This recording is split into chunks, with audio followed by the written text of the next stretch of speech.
Right. Right, I think we're live. Right, hello, good morning. Welcome to May the 3rd, the day after, the morning after, the first swathe of results in the 2024 local elections. My name is Ben Walker. I'm the co-founder of Britain Elects and data journalist with the New Statesman, and I'm very tired. So, to be honest with you, I'm doing a broadcast now, so I'm going to tell you, in my view, what's happened, analyse some key results, tell you what to watch out for later during the day, and then also, straight after this, I'm going to go to bed, and I can't wait. But anyway, look, about a quarter of the council seats that were up yesterday I've now been in. I've been able to process pretty much almost all of them, and I've been able to put them on the map that I've been advertising all throughout the night on the Britain Elects feed, which you can find on sotn.newstatesman.com, which, has the ward by ward map. You can pan it on your phone or on your desktop computer. You can see every ward that is up for election, how they voted. You'll notice when you click on the map, though, it's awfully sparse. We've got a lot of we've got a lot of urban England up for grabs. A lot of also rural England, but they haven't come in yet. They're going to be counting throughout much of later today and indeed tomorrow. So anyway, we had a quarter of the results in, and the general impression is not much has changed. So we had a huge Super Thursday last year on the 4th of May, in which around about 8,000 council seats were up for grabs, and just to reiterate, only 2,700 are up this time round. So in terms of, when you look at raw changes, just bear that in mind, okay? You've got 2,700 up for grabs this year. It was 8,000 last year. It was a huge measure of public opinion in England back then. It's a bit more limited now. What the general impression is, based on the quarter of the results we've had in so far, is nothing much has changed. What happened in May last year, when Labour was almost between 15 and 20 points ahead, is near enough the same now, with the exception being it seems as though Labour's lead is just that little bit bigger. What we've seen over the course tonight is that in some areas, Labour doing a little bit better than what it did last year. So, for example, Grimsby in North Lincolnshire, last year Labour made very little headway. This year they almost swept the board in the town seats that were up for grabs. Another part as well, you have Labour making serious headway in taking control again of Hartlepool, and then also, in certain commuter, affluent, middle-class parts of southern England, you see Labour making some surprising gains. Last year, it was in a council area called Bracknell Forest, which Labour took completely by surprise. This year, a place called Rushmore, which has a strong military tradition, traditionally Tory military tradition, has swung Labour straight. It was a straight con to lab switch. Would you call it a shock? I would say it was one of those results that, took me by surprise as well. At the same time, you're having Labour win quite comfortably in more traditional battlegrounds like Redditch and Plymouth. Plymouth Labour, started the night with, 1 to 2 seats. They ended up sweeping the board, or almost. In Portsmouth, you started the night with the Conservatives having about half the seats up, and then ending the night with just 1. You started the night in Lincoln with the Conservatives having about half the seats up, and then also ending up with 1. What we are seeing is a similar result to what we saw last year, but just that little bit worse, because Labour's poll lead nationally is not 15 to 20 points now, like it was last year. It's more like 20 points, or 20-something points. We don't really know. I don't think we can say with certainty yet, but it does feel as if that is what we are seeing on the local election battleground. So, I'm just going to walk you through some of the what can I say? Some of the results as we have them, and I just want to talk about some of them for you. So, first of all, just to remind you, all of England and Wales has a vote for something. Okay, We're only looking at the council seats here. All of England and Wales are by and large voting for mayoral, police and crime commissioner, or a combination of the two, or even a combination of the three with the council results. Okay. We're only looking at council here. And what happened is, as some of you were fast asleep, we weren't getting results straight away because there were 3 ballot papers to pass, which was a bit annoying for the counting staff because they had more work to do, God bless them. So, things took a little longer. It was we started to get Sunderland very soon, and you'll notice these are the results, by the way. These are the results that we have, not the previous results, not how they voted 4 years ago or 3 years ago, but how they voted yesterday. And we'll just start with Sunderland. And though you do see a lot of blue, you see a decline in the Tory share. Take this ward here on the outskirts of Sunderland proper. You have the Tories winning with 46%, but they're down 11 points. Take another one, such as here, Hendon Ward, which was Lib Dem 3 years ago, but has since returned to Labour by the narrowest of margins. Look at that. Labour 40% to the Lib Dems 39%. One I do want to pay attention to, I think, is actually this one as well. One of the wards, the seats that Labour picked up from the Conservatives, was a ward where the Labour vote didn't really move. In fact, in percentage point terms, it went down. It fell back. But the Tory vote fell by 14 points, which gave Labour the seat. And who was the biggest beneficiary? Reform. They picked up 14 points here in Sunderland. What we saw in Sunderland, which, by the way, I would need to emphasise for those of you looking to make, on the spot analysis, we saw, a decent Reform share, decent support for Reform, but of the seats we've had elsewhere, it hasn't really been replicated. Mind you, we don't have all the results in. We only have a quarter of the results in. But the disproportionate performance of Reform in Sunderland, just needs taking into account, really.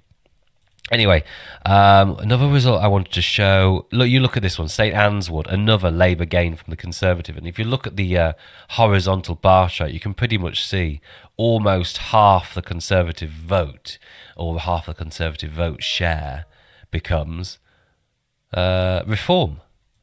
And I think you have it somewhere else. Look at this one as well, Ryhope Wood, another seat gained by Labour. And you see Reform coming into a very clear second. The Conservatives losing 35 points. Reform rising 26. Labour rising 10. And, the Tories falling to third in a seat they once represented. That's quite something, I would say. Quite a unique thing. So Sunderland, you saw decent Labour advances, big Reform breakthrough, but no Reform seat. And we haven't seen that anywhere else, by the way. So pretty, in terms of Reform's performance, pretty isolated in terms of coming second, in terms of getting, around 30-something% of the vote in some of the seats. Now, you are looking here at Tyneside and Teesside. Well, it's just Tyneside, isn't it? And you'll notice it's not quite as red as it used to be. And here we have South Tyneside, which is South Shields and Jarrow. And what happened throughout was a smattering, a whole swathe of independent candidates sweeping the seat off Labour. You look at this, you look at that, long history of voting Labour, and yet you have the independent just coming out of nowhere to pick up 42% to Labour's 38%. Another seat here, Westow, just nearer to the centre of South Shields. Independent candidate getting 61% of the vote, up 32 points, Labour falling 15. And you'll also notice the big blotches of green. The Greens do have a presence in Tyneside, but they are growing it. Look at this. The Greens picking up 70% of the vote in this ward. Yes, it's all low turnout, but you shouldn't be making that caveat anyway. The Greens picking up 70% of the vote here compared to 30% for Labour, which, by the way, is a drop of 20 points. Note the absence of a Conservative candidate here who once was getting around about, 15, 20%, I suppose. Yeah. What happened in South Tyneside, you could read it in multiple ways. You might be tempted to read it as a precursor to Jamie Driscoll, the independent candidate for mayor of the North East. I don't think that's particularly fair. There are some quite local factors here in terms of a binman strike that I think turned a lot of people against the incumbent councillors. I can understand that. We saw similar for the Labour Party in Sheffield, and we are seeing still, active now, we are still seeing similar for Conservative councillors in Plymouth who got absolutely bollocked by the electorate, primarily for the cutting down of trees. So small council scandals can sometimes really, turn public opinion on its head, as it has in South Tyneside here. Nevertheless, the fact you have Green candidates winning in traditionally Labour areas, getting entrenched and keeping things pretty keen for themselves, is something we are starting to see more and more of. As you move further down the Tyne, you see in parts of Newcastle proper Labour gains here. Biker ward, for instance. Look at that. Greens coming completely out of nowhere to take the seat off the Labour Party, 57% to the Labour Party's own 36%. And here's a perhaps more telling one, I think, Ellswick ward. This goes without saying, it's very Muslim, it's the very Asian part of Newcastle, probably, I think, the only heavily Asian/Muslim part of the North East, and you see a Green gain. 45% to Labour's 41%. Can we attribute that to Gaza? Can we attribute that to Israel and Palestine? I think you can say with some confidence it had a part to play. Yeah, absolutely you can. But to what extent, you don't really know, do you? I haven't been there. I haven't spoken to the people there. I'm not going to pretend to know with certainty. All I can do is project.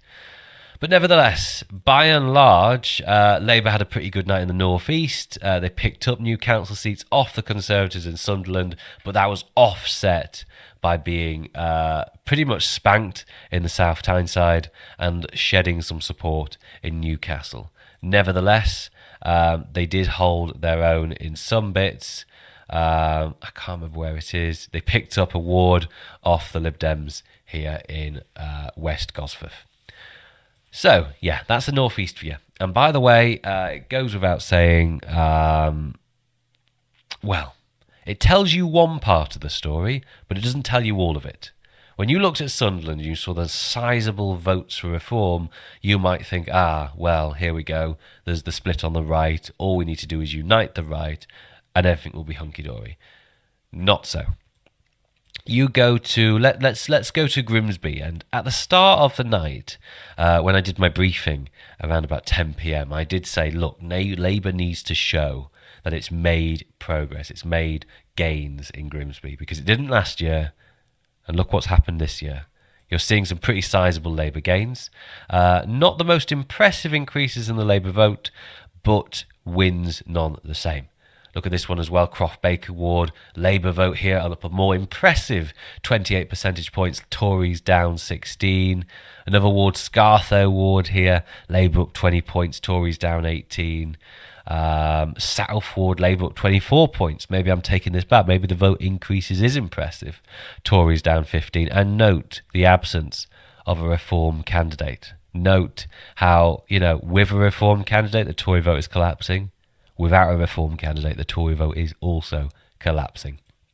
So, if you're trying to make some easy analysis off Reform, don't, because I don't think you're going to be particularly accurate there. But yes, some very impressive gains by Labour in Grimsby. Didn't sweep the board, but did enough, I think, to say they are in contention to take back the seat. We are also seeing the same in Lincoln. A lot of these seats were voting Conservative. Take this one, Moorland ward. Small increases in the Labour vote there. Much bigger here in Hartsholme. That was a Labour hold. Another one, though, that was a Labour gain. There was a risk here tonight that the Tories were going to be wiped out in Lincoln. I think they had 4 to 5 seats up for grabs, and they ended up with just one, which is this one, the Witham ward, which they held by, I think, only 15 votes. In local elections, don't ever say your vote doesn't count, because it absolutely does. But yeah, Lincoln, an almost wipeout for the Conservatives. Peterborough, I find a very interesting one. Ignoring, of course, the how could you describe it? The Batman shape of the local authority. A lot of dark grey here, and what that is an independent grouping, not to be confused, of course, with Change UK, but local independent groupings. It seems to be like Tory offshoots, breaking with the Tory party, standing candidates in their own right, winning a hefty chunk of the Tory vote and holding on to a lot of their seats. It seems as if that blunted the Labour Party in certain seats, even though, you see a Labour gain here in East Ward, but only with a negligible increase in the vote share. You see the Lib Dems winning a seat off the Conservatives with a hefty increase in their own share. But in this ward, you see, the independent group coming out of nowhere to take a huge chunk of the Tory vote and winning the seat themselves. Peterborough, mixed bag, to be honest with you, but the collapse in the Tory share, the collapse in support for the Conservatives does warrant a comment. Also notice the increasing appearance of the Greens here. They won a ward in the centre of Peterborough, in Ravensthorpe. Look at that. It voted Labour in 2018 and 19, but the Greens have won it this year. That's very interesting. What's happening there? What's happening with the Labour campaign there? Why hasn't it taken off? And you notice another Green gain here, in a seat in which the Labour Party were second and the Labour Party were winning in 2019. Again, I ask, what is happening to Labour in Peterborough? But there are other seats, other boroughs, other marginals that show, an almost much improved performance for Labour. Redditch is one such case. New boundaries, so we don't know really how these seats used to vote. All I've done is been able to guess their notionals, how the ward probably voted, and long story short, all of these seats at the start of the night were blue. Now, all but two of them, these two, are red. Redditch has very much seen a dramatic swing away from the Conservatives to Labour, particularly in the town proper. It's only really on the outskirts that the Conservatives have held on. Not good for their parliamentary constituency prospects when the general election comes. Another seat to bear in mind is the one I mentioned in the earlier briefing, Rushmore. Now this has, you can see it there, Sandhurst. This has its military history, and you just look at all of this. Some very dramatic Labour swings. Labour up 16 points here, Labour up 14 points here, Tories down 20, Labour up 23 points here, Tories down 16. Look at that one as well. Labour up on 54%, up 38 points on 2021 when they were in third place. It goes without saying. This is dramatic stuff. Is it unexpected? Did you ever imagine Labour would be in contention in Aldershot? I never thought so. It seems as though we have to prepare for that potential now. Another ward result. Labour up 20 points, Tories down 16. So in certain con lab fights, in more than enough con lab fights, in which there is no spoiler party, Labour is almost sweeping it. We go also to Thurrock, the site at which UKIP almost won their second/third parliamentary seat in the 2015 general election. Remember that. It was a three-way split between, that was like 30% Conservative, 30% Labour, and like 29% UKIP. UKIP almost took this seat. Now it seems like Labour have come away with winning big in some pretty straight con lab fights. Sizable enough swings. The only seat the Tories were able to hold on to was the rural seat of Orsett. And you saw some independent candidates picking up the outskirts of Thurrock proper from the Conservatives over there.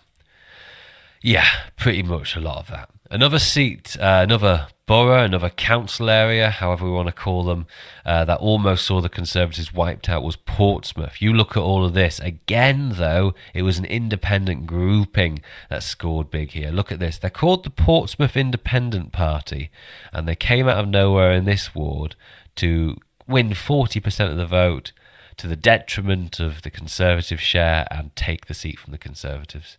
Take this one as well. Look at that.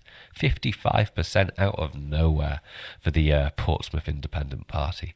The only seat the Conservatives were able to hold on was not on the island of Portsmouth, but on the mainland, which is Drayton and Farlington only, by the way, by the skin of their teeth. 38% to the independent groupings, 35%. Not exactly a vote of confidence, is it? Where else can we look at? Exeter. One thing we're beginning to notice again, I think I mentioned it before, is the growing, the encroachment, the whatever you want to call it, the growth in Green support in, is it traditionally Labour, in urban Labour, in metrosexual Labour, whatever you want to call it. The kind of Labour in a city that's a little bit more, how can I say, more affluent, I suppose, than your traditional Labour seat. You're seeing the Greens flex their arms there just a little bit more, and you're seeing, despite some serious Labour gains nationally in the marginals that matter, in the battleground seats that matter, in a lot of the safer seats, these voters seem quite content to indulge the Greens. And we see it here in Exeter. We see the growth in support for the Greens, not just in their more university ward, but in the neighbouring ward as well. Nevertheless, you also see Labour advancing quite substantially into Tory territory here. So, now here's the one that's a bit more dramatic. Plymouth. I wish I could show you the result before. I wonder if I can actually. Let's just go to here. Let's just go to how the results used to look. Okay. Let's go down here. Let's view it in full screen. Yeah. So just as a reminder as well, this is what we've got to get filled in later today. There's a hell of a lot more results to go. But notice, of course, that not all of England are having council elections. But anyway, this is how Plymouth looked before last night. And this is how it is now. A dramatic swing to the Labour Party there. You see, that's how it voted. That's how it was at the close of poll. And that's how it was at the close of count. One Conservative seat reduced from the overwhelming majority. I'm not going to try to count. And the Greens, again, being able to pick up support, pick up seats, not always in your traditional con-lab fights. When voters, it seemed, don't feel like they have that risk of letting the Conservatives back in, maybe they are more willing to go Green. But I say all this, but you do notice that in this seat, it doesn't seem as though the Greens appear to have got their support from Labour. Rather, it appears they've been eating into the Tory share. So something to consider about the Greens is they're not just a threat to the Labour Party, they're also a threat to the Conservatives in a completely different way. The environmentally Cameroon-type Conservatives out there do see a lot in the Greens, and they don't perhaps associate them to be as left-wing as perhaps, a traditional left-wing commentator would. Nevertheless, in a lot of these straight fights, it was quite clearly carried by Labour. Look at that. Labour up 19 points. Tories down 36 points. And also, though, of course, Reform isn't doing as well as in Sunderland, Reform are picking up 14% here. Picking up 10% there, despite the Tories falling. 17 points. Another seat, Labour up 13 points, and Reform pipping the Conservatives for second here, but on a pretty distant 20% of the vote. So yeah, a dramatic swing in Plymouth for the Labour Party, for the benefit of the Labour Party, to the detriment of the Conservatives. Harlow, which the BBC emphasised quite rightly, was one of the councils Labour missed from taking control of. It was new boundaries, new ward boundaries, so all the seats were up for grabs, and Labour just missed out. Although you will notice, I think if you add up all the votes, I don't want to be actually saying that unless I'm sure, but if you do add up all the votes, how does it happen? Yeah, how did it turn out? It was 8,000 votes for the Conservatives in Harlow, and 7,500 for Labour in Harlow. So though Labour were only one seat off having a majority, they were 500 votes off pipping the Conservatives for first place. So, yeah, a pretty evenly divided borough, Harlow. And when we get to the general election, always worth bearing in mind, the Harlow constituency is bigger than the Harlow Council, so Labour has a lot more work to do there. Ipswich, another case in which the Conservatives saw their vote reduced quite substantially, but the swings weren't as dramatic as in Plymouth. Look at this one. Labour, 44%, down 1 percentage point, pretty much standing still, but the Conservatives fell to 30%, falling 25 percentage points. Why? Because you saw votes go elsewhere. You saw 15% for Reform, 6% for the Greens, and 5% for the Lib Dems. But Labour stood still. Quite showing that. But yeah, the presence of Reform now is being felt on the electoral battlefield. You saw it in the Blackpool South by-election, but in terms of getting close to winning seats, no. It doesn't seem as though they're there, and I don't know if we'll have any seats over the course of tomorrow in which they'll score gold. Actually, maybe they will in the Rother Valley in parts of South Yorkshire, but jury's out on that one. But their presence is being felt. Their victories are still at 0, however. But yes, a very good night in Ipswich. Labour pick up a few seats off the Conservatives. Big Conservative falls there. What else is there to say, I suppose?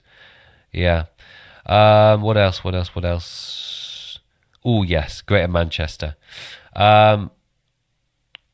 Welcome to Oldham, which is not Rochdale, but is close enough to Rochdale and has its fair share of Asian voters and has its own local problems. Now, Oldham has slowly been drifting away from the Labour Party.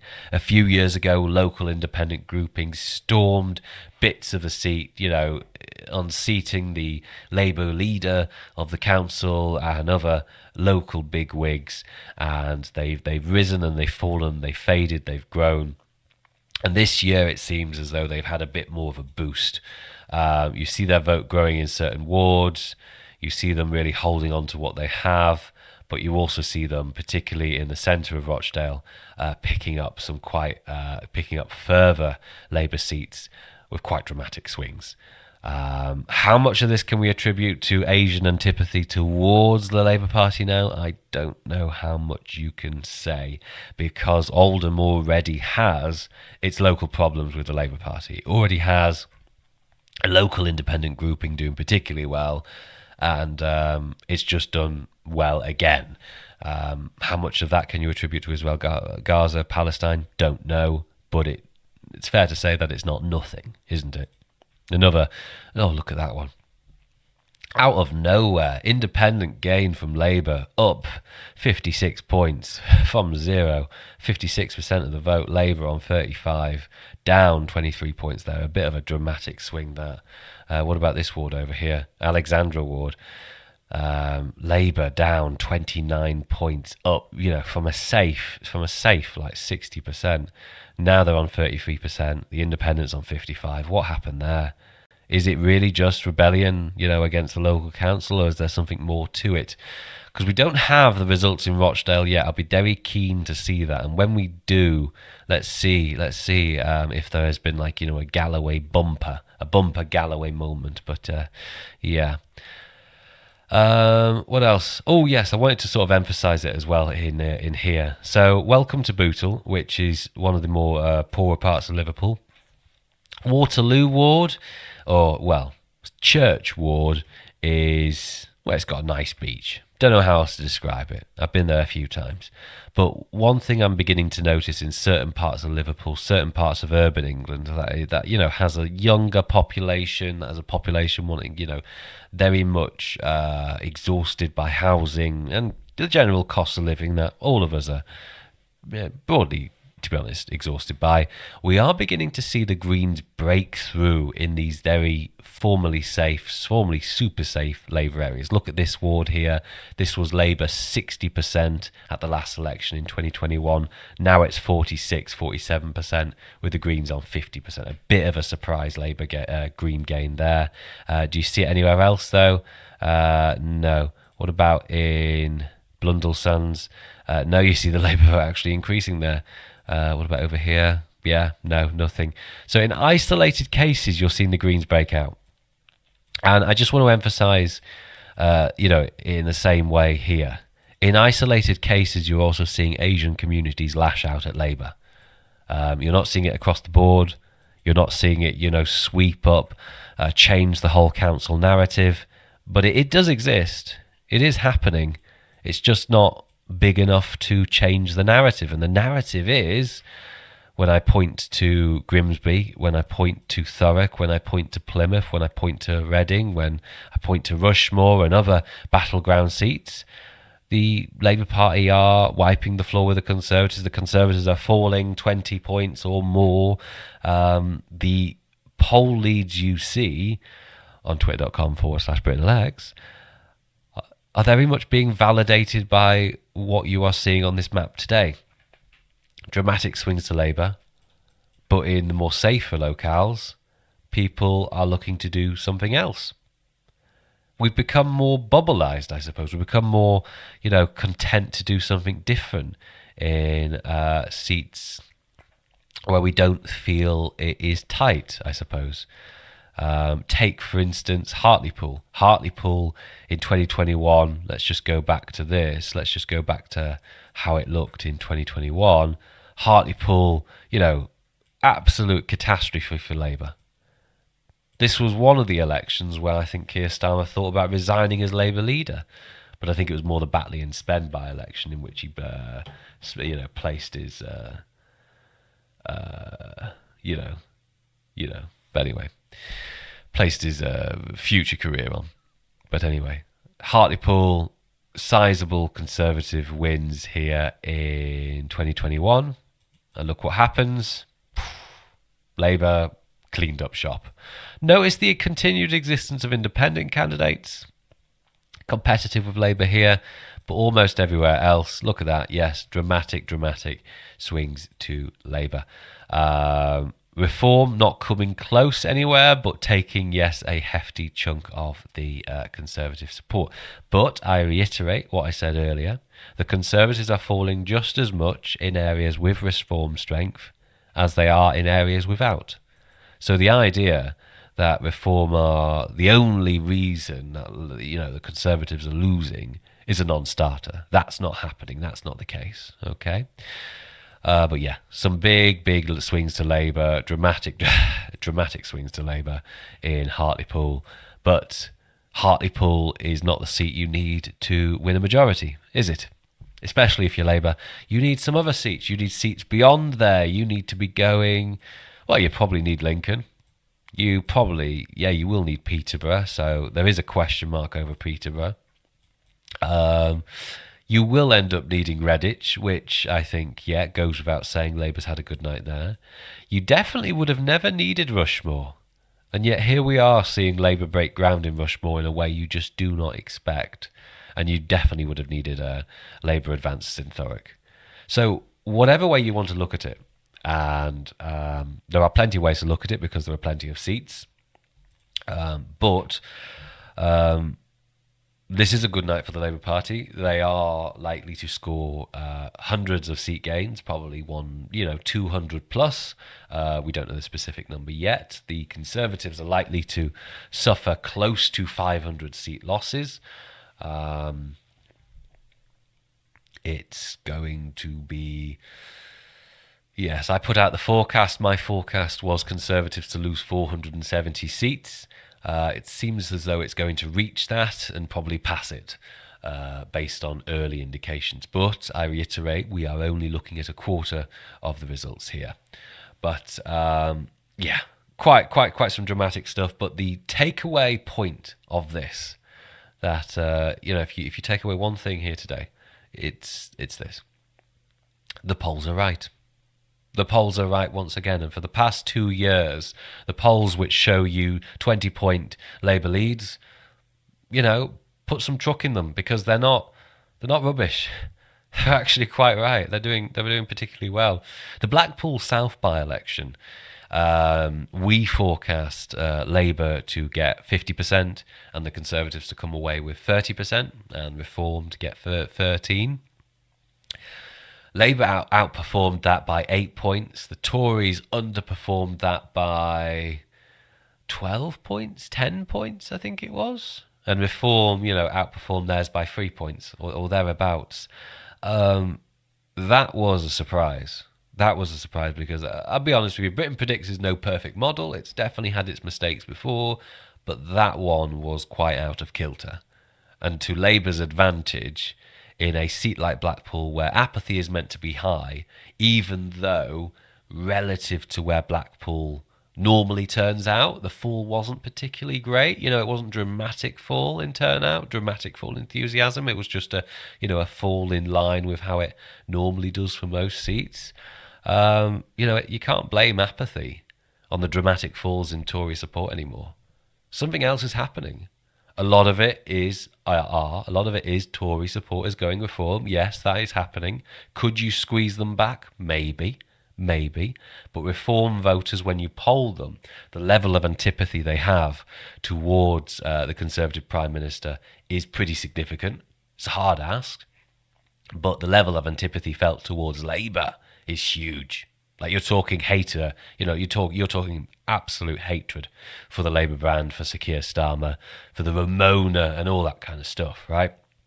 But yes, Blackpool was very decisive, and you cannot just blame apathy. You are having transfers from the Conservatives to Reform, and more importantly, that should never be understated, you are having transfers from the Conservatives to Labour, which is leading a lot of this change in the national composition, if you want to call it that. These swings in Rushmore, these swings in Redditch, there aren't reform candidates for these voters to go to. Some of them are staying at home, yes, but some of them are swinging as well. So that's that. With a quarter of the results in the local elections, counting is still to go, but I'm going to get some hours sleep. The takeaway of it is this: the polls are right. Those 20-point Labour leads you see on Twitter from the pollsters, it's bang on. And that's it. There'll be plenty more results to come. Something to bear in mind as well is the mayoral results, the PCC results. They could really dramatise this 20-point lead. We had the PCC election result in Lincolnshire. We had the Conservatives almost lose Lincolnshire, with Boston, with Brexity Boston. They almost lost it by about 9,000 votes to Labour, and they didn't.